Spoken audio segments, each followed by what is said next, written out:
नमस्कार, मैं हूं आपके साथ मयंक। आज 18 मार्च है और जंग का 19वां दिन है। देखिए, जिस तरह से अली लारीजानी साहब और गुलाम रज़ा सुलेमानी साहब की शहादत हुई, उसके बाद चंद घंटों के अंदर ही इजराइल के ऊपर अब तक का सबसे बड़ा हमला किया है ईरान ने। अगर हम पिछले 15 घंटों की बात करें तो इन पिछले 15 घंटों के अंदर इजराइल के ऊपर 6 बार मिसाइल्स की बौछार की गई है। और जो नुकसान हुआ है इजराइल में, उसके बारे में पहले मैं बात करना चाहूँगा। देखिए, हज कासिम मिसाइल, ऐसी मिसाइल जिसका इस बार सबसे ज़्यादा इस्तेमाल किया गया ईरान की तरफ से, और जो तबाही मची है इजराइल में।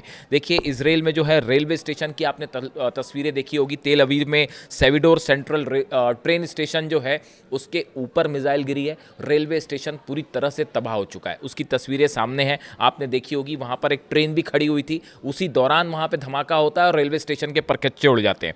इसके अलावा रामागन में जो है वो भयंकर हमले हुए हैं। रामागन की तस्वीरें सामने आई हैं, सीधा मिसाइल्स ने हिट किया है और मल्टीपल मिसाइल अटैक हुए हैं। इसके अलावा देखें आप, हाइफा, तीसरा जो बड़ा इलाका था जिसमें टारगेट किया गया, वो हाइफा में एक बार फिर ऑयल रिफाइनरीज जितनी हैं या जितने ऑयल स्टेशन हैं, उन सब पर हमले हुए हैं।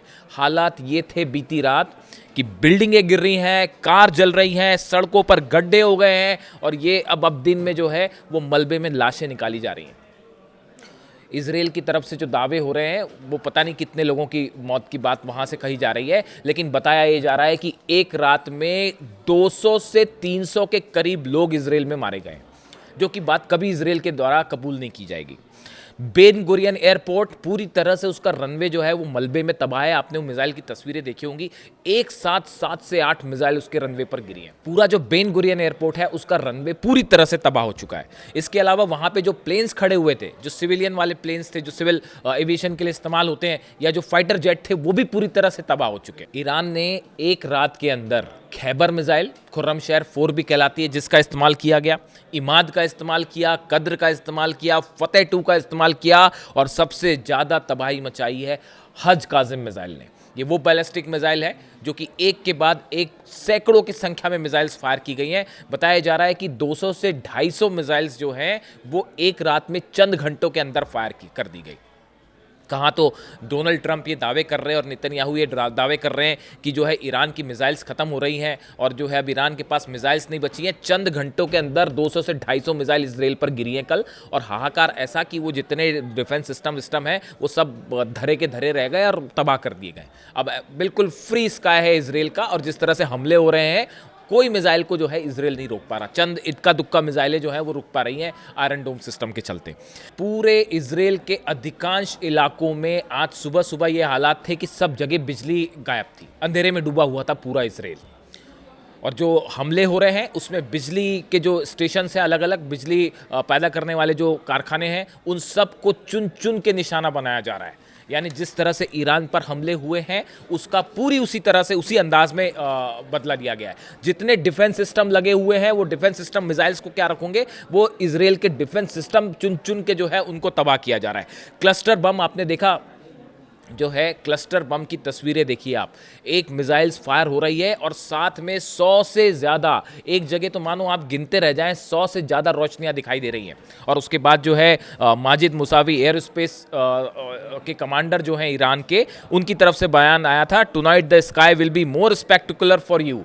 उन्होंने बयान दिया कि आज इजराइल का आसमान है ना, वो बहुत ज़बरदस्त होगा, और देखिए वैसा ही हुआ। एक मिसाइल के साथ साथ में सैकड़ों लाइट्स दिखा रही हैं, और क्लस्टर बम है जो सैकड़ों जगह एक साथ गिर रहे हैं। ऐसा हमला इजराइल ने कभी नहीं देखा। 250 से 300 मौत का दावा हो रहा है, बताया जा रहा है, और ज़्यादा भी हो सकता है, जो कि इजराइल की तरफ से कहा जा रहा है कि 2 मरे और 3 मरे, वो असल में 2 और 100 आप आगे जोड़ लीजिएगा। हालात ये हैं। देखिए, ईरान के सुरक्षा प्रमुख अली लारीजानी साहब की और जिस तरह से शहादत हुई, मैं एक बात और कहना चाहूँगा यहाँ पे आपसे कि कल मैंने एक वीडियो बनाया था। जब ये खबर आई कि इजराइल की तरफ से ये दावा हुआ, कार्ड्स ने ये दावा किया, इजराइल के रक्षा मंत्री ने दावा किया कि अली लारीजानी साहब को हमले में जो है उनकी मौत हो गई है। उसी समय ईरान से एक संदेश आता है, उनके सोशल मीडिया अकाउंट से अली लारीजानी साहब के एक संदेश आया, एक मैसेज आता है। ईरान की तरफ से इस तरह के संकेत आए कि थोड़ी देर में वो सामने भी आ सकते हैं। अब आप देखिए, अगर इजराइल किसी हमले का दावा करता है तो उसे फौरन स्वीकार क्यों किया जाए। इजराइल के 5 कमांडर्स मरे हैं, क्या इजराइल ये बात मानने को तैयार है? नेतन्याहू की जो 3 वीडियो आया है वो सब फेक वीडियो है, क्या ये बात आप नहीं जानते? एआई वीडियोस बनाए जा रहे हैं, क्या ये बात आप नहीं जानते? नेतन्याहू की सिचुएशन के बारे में अभी भी लगातार सवाल उठ रहे हैं। नेतन्याहू कहाँ है? बंकर से बाहर निकलने को तैयार नहीं है। अली लारिजानी साहब तो खुले में घूम रहे थे, ना अली खामेनी साहब छुपे और ना अली लारिजानी छुपे। आप देख ही रहे किस तरह से अभी कुछ देर पर जो है सड़कों पर सरेआम निकले। शेर वैसे ही नहीं छुपते, चूहे ही छुपते हैं। तो अब देखिए हालात ये है कि अगर पहली बात मैं ये कहना चाह रहा हूँ कि हर उस दावे को मानने की कतई ज़रूरत नहीं है जब तक ईरान की तरफ से वो कन्फर्मेशन ना आए। जब ईरान की तरफ से कन्फर्मेशन आएगा तब उस बात को माना जाएगा कि हाँ ठीक है भाई, फलाने जो है कमांडर या किसी भी नेता की शहादत हुई है। उसके पहले एक बड़ा साइकोलॉजिकल वॉर गेम चल रहा है जिसमें कई ऐसे दावे हो रहे हैं जो कि फॉल्स हैं। यानी उन हालात में जब मैंने ये वीडियो बनाया था जिसमें मैंने ये कहा था कि अली लारिजानी साहब के सुरक्षित होने की पूरी संभावना है और जो दावे हैं वो गलत हो सकते हैं, वो उन हालात में जो इन्फॉर्मेशन थी उसके आधार पर बनाया गया था। रात को देर रात ईरान की तरफ से कन्फर्मेशन हुआ कि हाँ उन पर अटैक हुआ है और उनकी शहादत हुई है। हम उस बात को स्वीकार कर रही है पूरी दुनिया, सबके सामने वो फैक्ट है। लेकिन आप इस बात को समझिए। देखिए एक बात मैं और ये भी कहना चाहूँगा यहाँ पे, देखिए मेरी कई एक्सपर्ट से बात हुई, उनका ये भी कहना था कि अगर इस तरह से किसी बड़े कमांडर की या बड़े नेता की शहादत होती है ईरान में, तो ईरान को ज़रूरी नहीं है कि वो उसको रिवील करे या उसको एक्सेप्ट करे। देखिए बड़ी सारी चीज़ें ऐसी होती हैं वॉर में जो एक साइकोलॉजिकल गेम की तरह होती है। आप ज़रूरी नहीं है कि हर बात को स्वीकार करें, आप उसके बारे में आप अनाउंसमेंट मत करिए। जो सोचने दीजिए मोसाद को, सोचने दीजिए दुनिया को कि ये दावे सही है या नहीं सही है। जब इजराइल कुछ स्वीकार करने को तैयार नहीं है तो उसको उसी अंदाज में जवाब भी देना होगा। माना कि ईरान जो है वो शेर की तरह लड़ाई कर रहा है, लेकिन अगर सामने जब रंग बदलने वाले सियार हों तो कई बार उनको उन्हीं की भाषा में जवाब देना भी ज़रूरी है। इसलिए ये कतई ज़रूरी नहीं है कि हर बार ये स्वीकार किया जाए कि भले कि कौन से कमांडर को टारगेट किया गया या नहीं किया गया है। चलिए खैर ये ईरान का अपना डिसीजन होगा। लेकिन आप देखिए जिस तरह से अली लारिजानी साहब की शहादत हुई उसके बाद कुछ ही घंटों के अंदर सईद जलीली जो है वो अब उनका पूरा कार्यभार संभालेंगे। यानी एक बार फिर वही स्थिति है कि एक कमांडर शहीद हो रहा है, उसकी जगह जो है दूसरे ने ले ली है। यही बार बार कहा जा रहा है। देखिए कुछ एक्सपर्ट्स का तो ये भी मानना है कि जिस समय इस वॉर की शुरुआत में अली खामेनी साहब को टारगेट किया, ट्रंप उसी क्षण ये लड़ाई हार गए थे। आप देखें, कहा तो ये जा रहा था, बहुत से लोगों ने मेरे वीडियोस पर कमेंट किया कि अब तो अली खामेनी साहब शहीद हो चुके हैं, अब तो वो है नहीं, अब तो ईरान बस चंद घंटों में ईरान सरेंडर कर देगा। अब कौन सा दिन है आज गिन रहे हैं आप? 19वां दिन हो गया है। 19वें दिन में हालात ये है कि अमेरिका को और इजराइल को उनकी औकात दिखा दी है ईरान ने। ये कहा जा रहा है जंग खत्म होना तो छोड़िए, हॉर्मुज पर हमला करने के लिए गुहार लगाते फिर रहे हैं अरब देशों के आगे और नेटो के आगे, और कोई मदद करने को तैयार नहीं है। कोई ये बोलने को तैयार नहीं कि हम वहाँ पे सेना भेजने को तैयार है। आज सऊदी में एक बैठक होने वाली है, उसमें देखते हैं कौन सा बहुत बड़ा डिसीजन होता है और क्या हिम्मत दिखाते हैं वहाँ पे अपनी सेना भेजने के लिए। आप लारिजानी साहब को शहीद कर दोगे, अली खामेनी साहब को शहीद कर दोगे, 10 लाख IRGC के और ईरान की सेना है ना तैयार खड़ी है वेलकम करने के लिए। उनमें किनको शहीद करोगे? और जरा फोर्सेस उतार के देखिए हॉर्मुज में कि क्या होता है। इंतजार में बैठे हैं वो आपके। आज भी हमले हुए हैं हॉर्मुज में, मैं अगले अपडेट बताऊंगा उसको किस तरह से हमले हो रहे हैं, लेकिन वो हवाई हमले ही हो रहे हैं। आप एक बात को समझिए। देखिए डोनाल्ड ट्रंप ने बड़ी कोशिश करी, अमेरिका ने कोशिश करी पिछले 2 से 3 दिनों के अंदर कि किसी तरह से जो है हॉर्मुज को कब्जे में ले लिया जाए, वहाँ फोर्सेज भेज दी जाए, मरीन्स भेज दिए जाए। बड़ी कोशिश चलती रही, वो कोशिश हो गई फेल। ना तो कोई देश वहाँ पे अपनी सेना भेजने को तैयार है। एडवाइजर्स ने ट्रंप को कहा कि अगर आप वहाँ भेजेंगे तो आप कैजुअलिटी का हिसाब लगा लीजिए। अभी जो है वो हज़ारों सैनिक घायल हो चुके हैं अमेरिका के, और पता नहीं कितने मर चुके हैं। कोई नंबर्स बताने को तैयार थोड़ी ना है। ईरान जैसे जिस तरह से नंबर सामने रख रहा है, कोई ना अमेरिका रखने को तैयार, ना इजराइल रखने को तैयार है।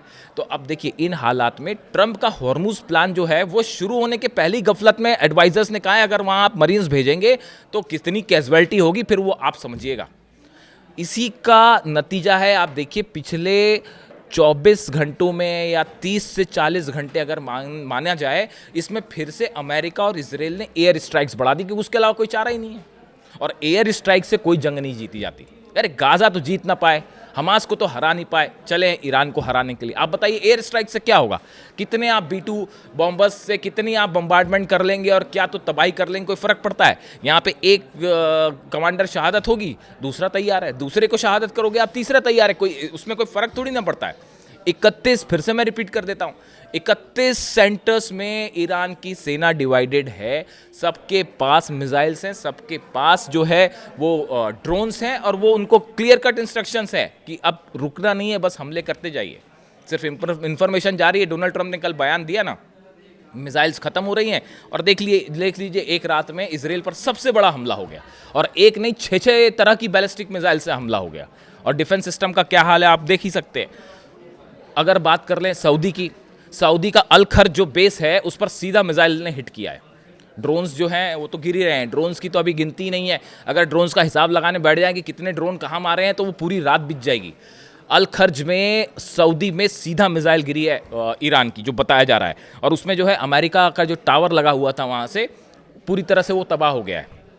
इसके अलावा एक मैं नंबर देख रहा था कि पिछले अगर कुछ दिनों की बात की जाए तो कहाँ कहाँ पे कितनी मिसाइल्स गिरी हैं, ईरान ने कहाँ कहाँ कितनी मिसाइल्स मारी हैं। एक मोटा मोटा नंबर देखिए, यूएई में 312 मिसाइल्स गिरी हैं, 1600 से ज़्यादा ड्रोन गिरे हैं। यूएई की बात कर रहे हैं, वही यूएई जहाँ से टेक ऑफ किए गए थे प्लेन खार्क पर हमले के लिए। B-2 बॉम्बर्स जहाँ से उड़े थे, और आज शायद कुछ बैठकें भी हैं अहम अरब देशों की, जो ये तय करेंगी कि क्या हॉर्मूज का क्या करना है, वहाँ सेना भेजनी है कि नहीं भेजनी है। क्योंकि सीज़ फायर वाली बात तो जो है वो मुंह पर फाड़ के फेंक दी गई है।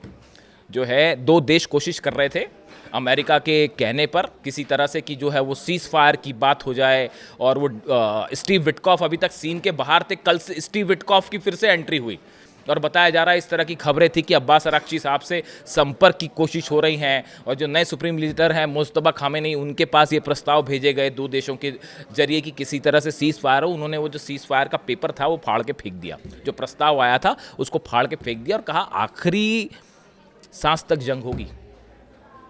ये सोचना था सीज़ फायर की बातें, सुप्रीम लीडर को जब निशाना बनाया उसके पहले सोचनी चाहिए थी ये बातें, अब बहुत देर हो चुकी है।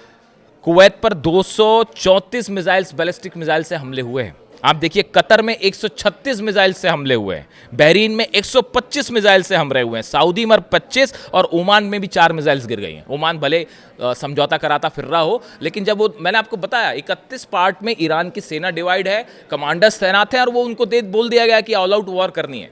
उनको बस बता दिया जाता है कि आप नंबर्स आगे बढ़ाइए, तो वो एक रात में ज़्यादा फायर हो जाती है मिसाइलें। वो देखा अली लारीजानी साहब पर हमला किया, और 24 घंटे के अंदर नया प्रमुख भी तय हो गया है, और धुआं धुआं हो रखा है इसराइल। ड्रोन की बात कर लीजिए, 1600 से ज़्यादा ड्रोन गिरे हैं यूएई पर, अलग अलग जगहों पर भेजे गए। उसमें से कितने इंटरसेप्ट हुए, कितने गिरे, अब ये हिसाब लगाना मुश्किल है। कुवैत पर 422 ड्रोन गिरे हैं, कतर में 60 के करीब, बहरीन में 211, सऊदी अरब में 220, और ओमान में 50। और उसके बाद डोनाल्ड ट्रंप ये कह रहे हैं कि ड्रोन खत्म हो गए हैं और मिसाइल्स खत्म हो गई हैं। हॉर्मूज का क्या होना है, कल देखिए हॉर्मूज में क्या होता है। वो आगे बढ़ रहे हैं, डोनाल्ड ट्रंप हॉर्मूज की दिशा में आगे बढ़ना चाह रहे हैं, जैसी खबरें आई हैं। अच्छा, उनके जो साथी हैं वो भी अब जो है वो साथ छोड़ते जा रहे हैं। अमेरिका के नेशनल काउंटर टेररिज्म के प्रमुख जो है जोसेफ कैंट, उन्होंने कहा कि ये जो ईरान से अमेरिका को कोई खतरा है, उन्होंने इस्तीफा दे दिया। अमेरिका के काउंटर टेररिज्म के जो प्रमुख हैं जोसेफ कैंट, करीबी होते थे डोनाल्ड ट्रंप के, उन्होंने इस्तीफा दे दिया। उन्होंने कहा भैया ईरान से कोई खतरा नहीं था अमेरिका का, ये तो सिर्फ नेतन्याहू के और इजराइल की बातों में आके, दबाव में आके इन्होंने हमला कर दिया। अब ना आगे बढ़ते बन रहा है ना पीछे बढ़ते बन रहा है। और जो गैस और ऑयल प्राइसेस बढ़ रहे हैं अमेरिका में, उसका हिसाब लगाइए अभी आगे क्या होता है। तो ये खुद ये अमेरिकन्स कह रहे हैं। अमेरिका के अखबारों ने कल खबर छाप रखी है, ये कई अखबारों ने खबर छाप रखी है कि डोनाल्ड ट्रंप के पास आखिर प्लान क्या था जिससे आपने एंटर किया इस पे। या आप कह रहे हैं कि हम जीत रहे हैं, तो जीत का मायना क्या है, आप किस पैमाने पे तय कर रहे हैं कि जीत हो रही है या हार हो रही है। तो अमेरिका में ही क्रिटिसिज्म शुरू हो गया है डोनाल्ड ट्रंप का। और उसके अलावा जो खर्च हो रहा है, 20 बिलियन यूएस डॉलर्स खर्च हो चुके हैं अब तक, और जिसमें पता नहीं कितने तो पैट्रियट फायर की जा चुकी हैं। 943 पैट्रियट इंटरसेप्टर्स जो हैं वो ख़त्म हो गए हैं। 145 से 200 थर्ड मिसाइल्स जो हैं वो ख़त्म हो गई हैं। आप उसके आगे बंकर बस्टर बम्स लगातार ख़त्म हो रहे हैं। MQ-9 ड्रोन्स लगातार ख़त्म हो रहे हैं। हालात ये हैं कि जो रिजर्व था वो तेज़ी से वो घटता जा रहा है। वैसे में वहाँ के सीनेटर कह रहे हैं अगर किसी और देश ने हमला कर दिया तो संभालना मुश्किल हो जाएगा। तो कुल मिला के देखिए हालात ऐसे हैं कि ईरान पे आप चाहे एक लीडर शहीद करें, चाहे 2 करें, चाहे 5 करें, वहाँ पे लीडर्स की कोई कमी नहीं है। वहाँ पे अब हर शख्स जो है वो अली खामनी और अली लारीजानी बनने को तैयार है। और आप एक को शहीद करेंगे दूसरा आ जाएगा, दूसरे के, ये सबसे बड़ा फेलियर है जब आप ये कोशिश करते हैं। देखिए यही एक्सपर्ट कह रहे हैं, आप खुद सोचिए कि ईरान की सेना वैसी की वैसी है, आप कितने सैनिकों को मारोगे? एयर स्ट्राइक से कभी जंग नहीं जीती जाती। क्या अफगानिस्तान में क्या हुआ आपको पता नहीं, इराक में क्या हुआ आपको पता नहीं, वियतनाम में क्या हुआ आपको पता नहीं। अगर सिर्फ एयर स्ट्राइक से जंग जीती जाती तो फिर बात ही खत्म थी। ग्राउंड हमला आप कर नहीं सकते, करके देख लीजिए नतीजा क्या होगा। खड़े हैं 10 लाख सैनिक ईरान के, तैयार हैं वो, तो कैसे ग्राउंड ऑपरेशन होगा? तो कुल मिला के स्थिति ये है कि जंग के जो 19वें दिन, इसमें ये सच बात है, इसमें दो मत नहीं है कि अली लारीजानी साहब की शहादत बहुत बड़ा झटका है ईरान के लिए, लेकिन जंग जारी है और बड़ी मजबूती के साथ जारी है और ईरान भारी पड़ रहा है। जो भी अपडेट होगा आप तक पहुंचाऊंगा। Thank you so much.